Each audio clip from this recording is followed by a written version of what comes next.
My name is Hunter Deering, and I am here tonight to speak to you about electronic engineering.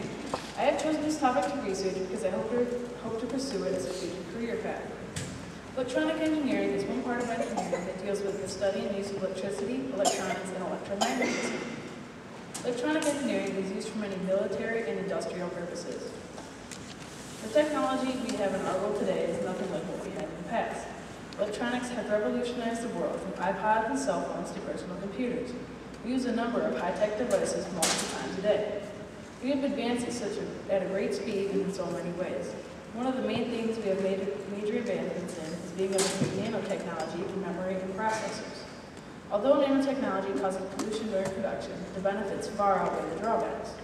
The operations that smartphones can perform today easily double what a full-size desktop could have done 5 years ago. One of the main reasons for our advancements is central processors, which are the 2-inch by 2-inch small square that is full of microscopic wires and connectors. A single central processor can run an entire computer. All of the small gold-plated circles are mini connectors that take in and give out information that run computer programs. Back about 10 years ago, in order to power one computer, it would have taken one motherboard and 3 smaller motherboards that would connect to the main one. That entire setup would have only had about 5 gigabytes of memory. Just to put it into perspective, today's average flash drives have 5 gigabytes of memory space. We can now go up to a terabyte, which is equal to 1,000 gigabytes. We have come very far in today's computers, where a single motherboard, a hard drive that provides about 300 to 500 gigabytes, and a central processor are all a computer requires to run. Nanotechnology is one of the most precise pieces of engineering in the world and is used for many of our everyday lives. Nanotechnologists can be used to build things only 1,000 atoms wide. Scientists to this day, even with some of the most advanced technology, are still not able to see an atom due to its extremely small size. Fiber optic cables are one of the main things made by nanotechnology. They send and receive data using light. Fiber optic cables are about 10 times faster than normal wires or cables. The world of technology has advanced at such a rapid pace that in order to use an item created just a year ago, it often requires an adapter to allow the older, larger item to be used with a smaller number product. An example of this is how we have a micro SD card in smartphones, which requires an adapter to make it the size of a standard SD card in order to plug it into a computer to transfer files. The internet is an amazing avenue of limitless possibility and is extremely useful. Although the internet is extremely useful, it can also be very harmful due to viruses. The internet can be used for anything from finding out how to repair your furnace to creating your own business. Since we have advanced at such rapid pace in smartphones, many phones have a different charging port, and now companies like Motorola, Nokia, and Samsung are trying to come together with other companies like Apple to create a universal micro USB charging cable for phones. They are doing this to make it easier on consumers who have to keep track of all the ports. Electronic engineering specifications.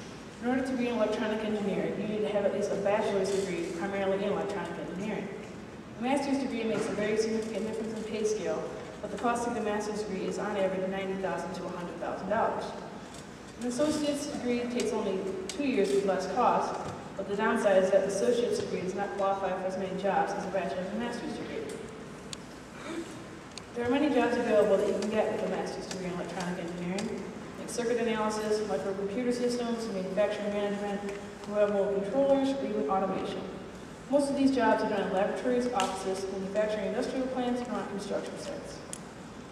The pay scale range of electronic engineers ranges from an average of approximately $67,429 to $253,532 a year. Things that can affect the pay scale are a person's degree, amount of experience, and management skills. Generally, the manager or supervisors have a higher pay scale and also usually have a master's degree. A master's degree in electronic engineering is valid in some places outside of the U.S., but in other places they require you to take a test to show that you meet the regulations of that area. The reason for this test is because in different places the rules and regulations are different. Some companies also require you to take a test to be sure you qualify for the job. After you are hired and recognized as engineer, then you are allowed to do international work on behalf of the company. Some companies don't respect the degree from certain universities, so if you're looking for work with a specific company, you should ask them ahead of time what university you take that degree from. Electrical and electronic engineering technicians make up 30% of all engineering technicians in the world. As an electronic engineer, you would be using the theories and principles of science, engineering, and mathematics to solve technician problems in research and development, manufacturing, sales, construction, inspection, and maintenance. As an electronic engineer, you would also record and interpret test data.